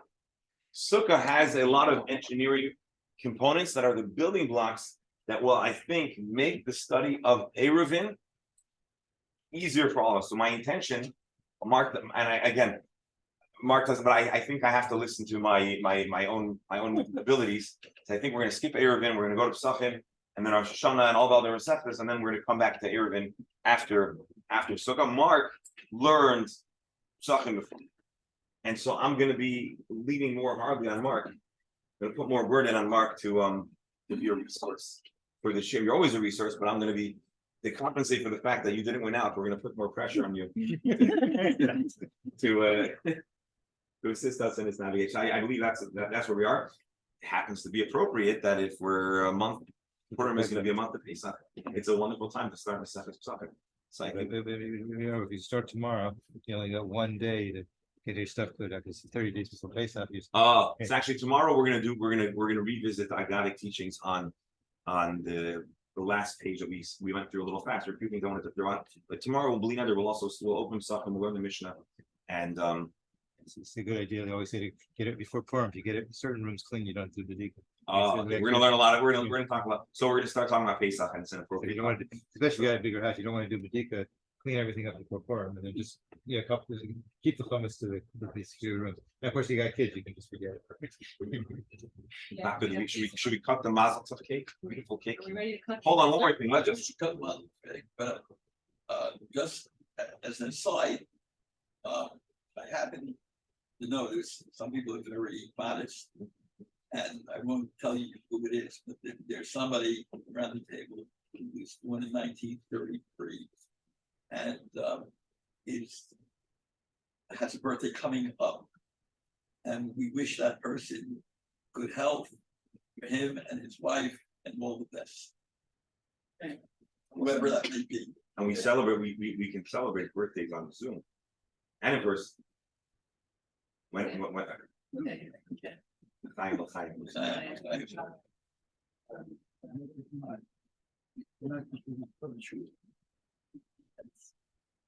Those were the days. I'd like to know something. Yes. Do I have to study agriculture and cows? Don't forget. Don't lose your knowledge base. We're gonna need you. Take it back. I do. I will say Masechet Shabbos. Take a little because It's gluten, I know. I should say by the Masechet Shabbos for me was always the most daunting Masechet, because the very different. In certain ways, it's very distinct from other Masechets, Get up here. and it's just a different. I'll just take the chocolate. The fact that we went through it together was a big gift. You're right. It's all Yeah, Kavana. We're going to see Kavana throughout the Gemara, but we're not going to have Kavana to this extent. Well, actually, it's a good. I should have this on. I can answer. Anyways, we don't have. On him for 1933 birthday. When is the birthday?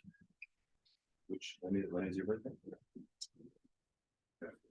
L'chaim, we should celebrate good milestones, good health. Let me start this way. Oh, no. The other way. Yeah, just stop where you are, and then I'll move my way around. Would you? It's all want set. it? I'm right there. All right, so that'll be for you guys. I have a question totally related to this. Oh. Thank you, Lachlan. Good snacks.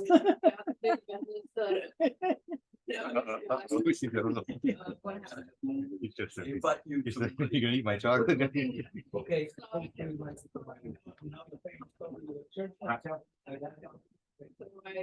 Someone else had, that's not happening, and I didn't know.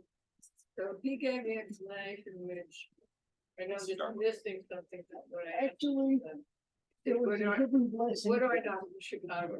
So, yeah, I mean, like, she said it's the last. Whereas he wants to finish like, he wants to finish like. All right, The people would gather actually on Sukkot, okay. and there'd be a reading of the Torah and a kind of reenactment of the covenant of Matan Torah. So there was every 7 years, there was a year that was devoted to reaffirming and uniting together. And so what became, so the primary moment of Hanukkah was on Sukkot, Okay. but it became all year is a theme of a special theme of uniting the Jewish people.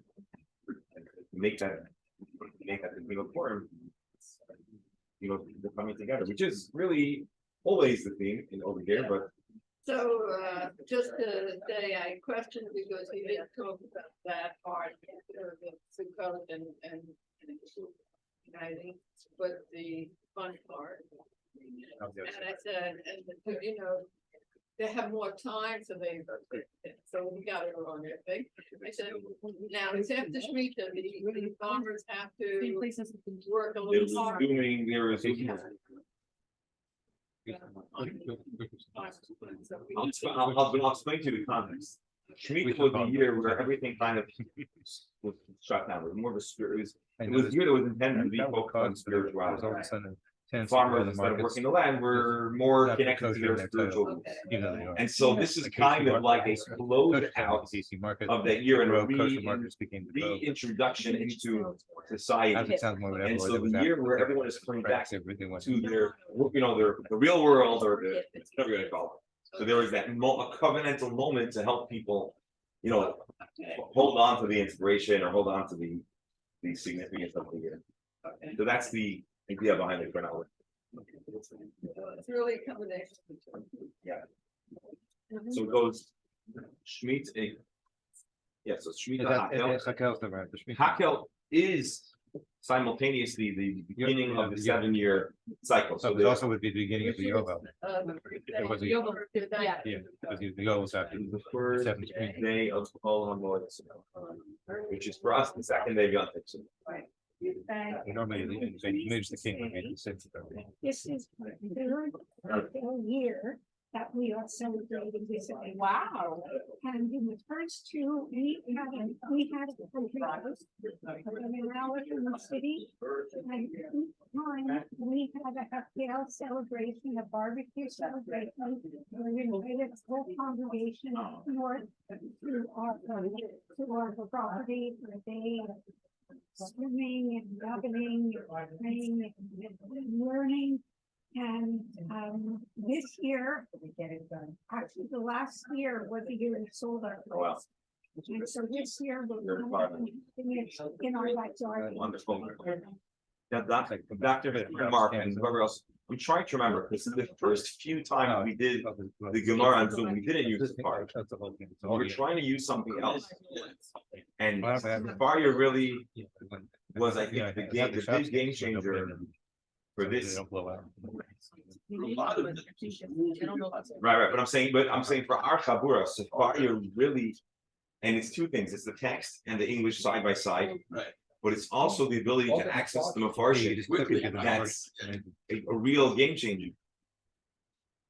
And it also kind of democratizes access to Jewish knowledge. The negative thing for the students, they're not walking looking for a safe, they have no idea. And sometimes I have to contend with the machlokes of my interpretation and Steinsaltz's interpretation. But that's usually a launchboard for an opportunity to dig deeper. And it's It's a wonderful resource. It's really, We have a lot more income. it's, Is that an organization? it's an organization that has a website, which is an online Jewish library. They have a very exhaustive library. But it's not Chabad, no, it's normal. It's not it's not only religious. Yeah, they even have, you know, yeah, they have a very inclusive, they have a very inclusive body of the library. And we celebrated on Yutes Kislev the inclusion of the Chabad text, if you recall. The CEO was just here, because he and his family gave a safe Torah to BMA, which is the both nice. Basically, his sister and my daughter were best friends. They shared a room in Providence years ago. Lovely. Now, I knew about Sefaria long before this. I've been using it for source sheets because Sefaria gives you the ability to put together a source sheet. It's a wonderful resource, and you can type in the text. It takes some time to figure out, so you can actually compare a source sheet with Yeah, Gemara and the commentaries. it's amazing that there's some people who are not observant were big donors to Sefaria. Yeah, I'm just saying. It's amazing. It's a source for footnote. Yeah. I think they have even people, non-academic. people. Almost disappointing when you just swear for Shabbos. And we got tribute and. Yeah. How to source it. So originally, I think a lot of the translations were crowdsourced.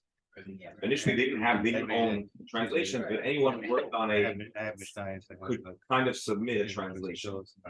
But at this point, I believe a lot of the translations are from, I'm going to call it authoritative sources. And so if you want to learn Chumash, for example, there are like 6 or 7 different translations. So you can choose, you know, the Mitsuda translation, and there's a whole bunch of options. It's like Shita. You know, someone who was.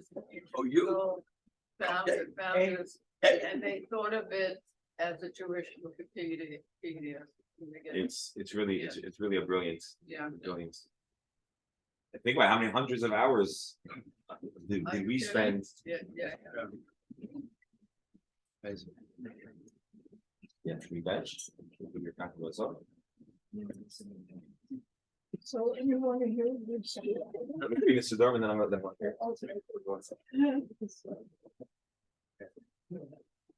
So I mean, when he gets to the end, I'm not much of a talker. Perfect. Maybe 2 hours. Your perfect time. What do you? I'll let you do the honors. But I'll let you do the honors for them. what? He doesn't. I can't hear.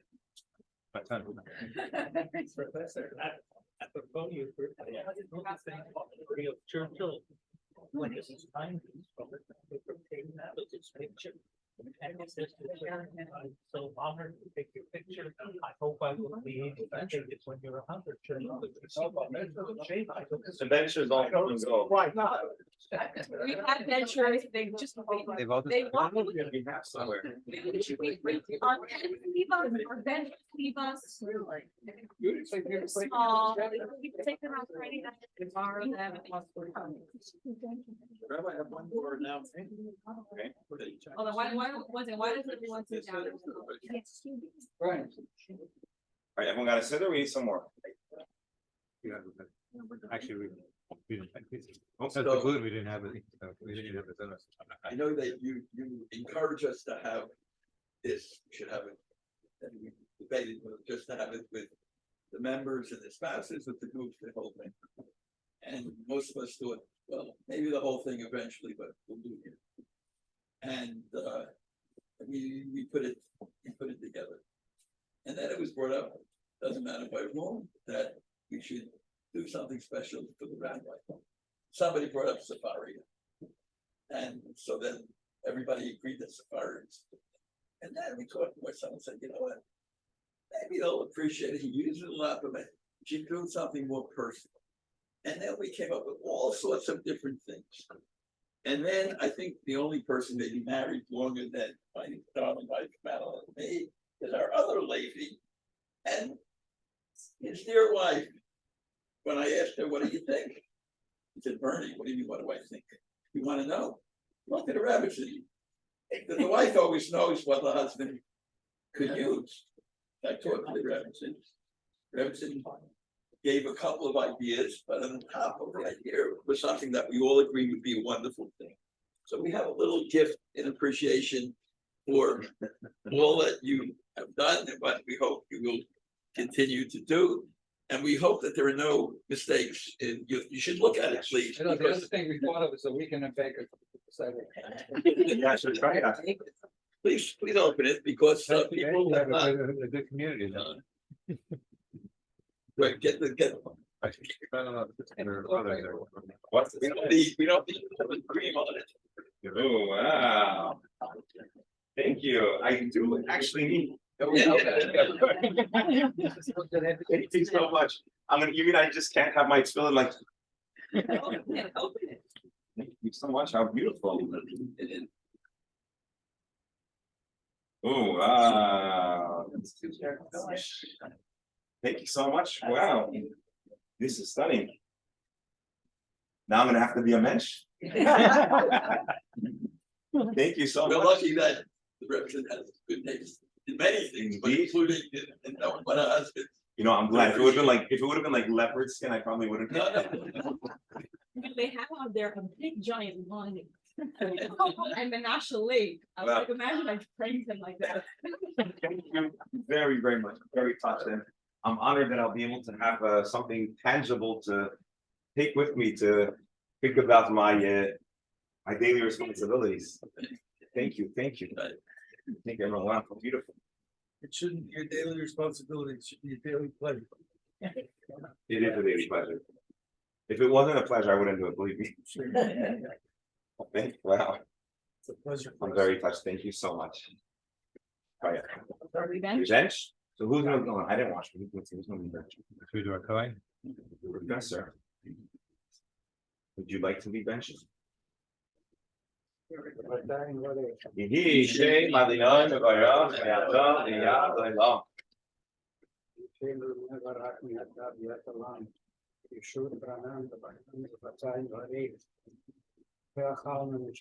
Baruch she'achalnu mishalom u'tuva ima'inu.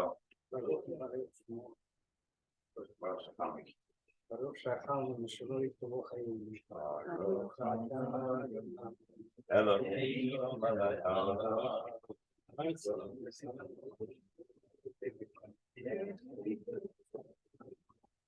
Oh no, I say attend the Masechet, ki the Yom Chazal,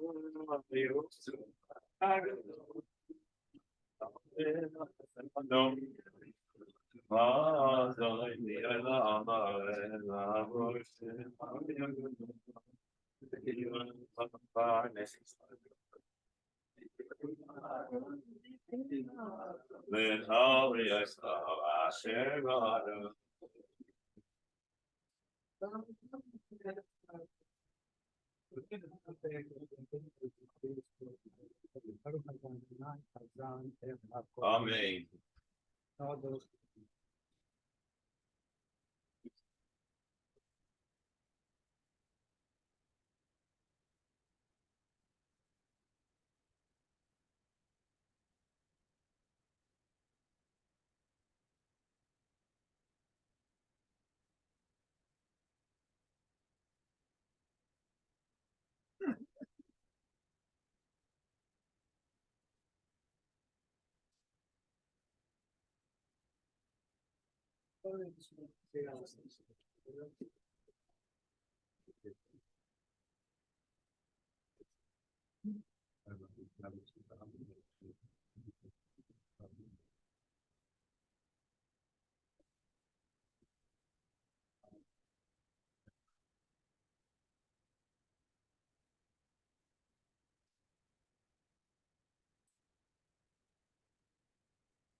I just want to make a little bit older yourself.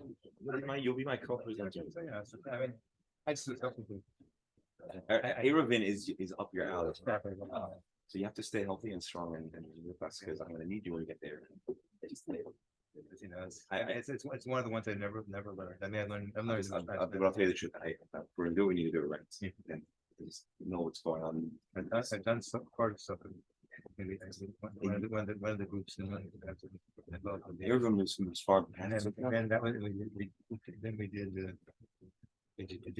so We did Rosh Hashanah together. we did Rosh Hashanah, we did Avodah Zarah. And basically every time, everywhere I go, I try to find something, at least somebody to learn about. No.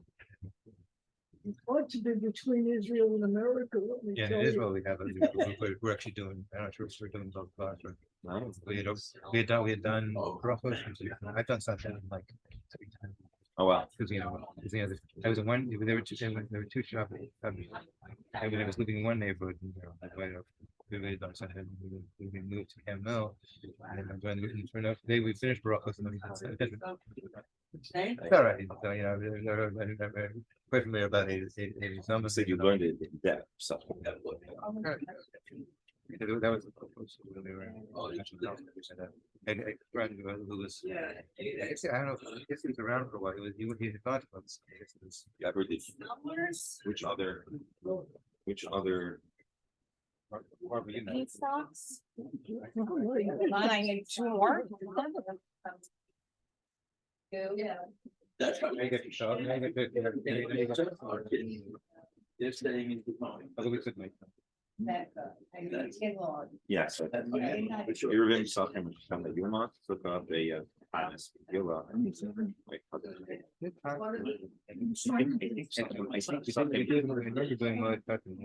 I remember mode cut.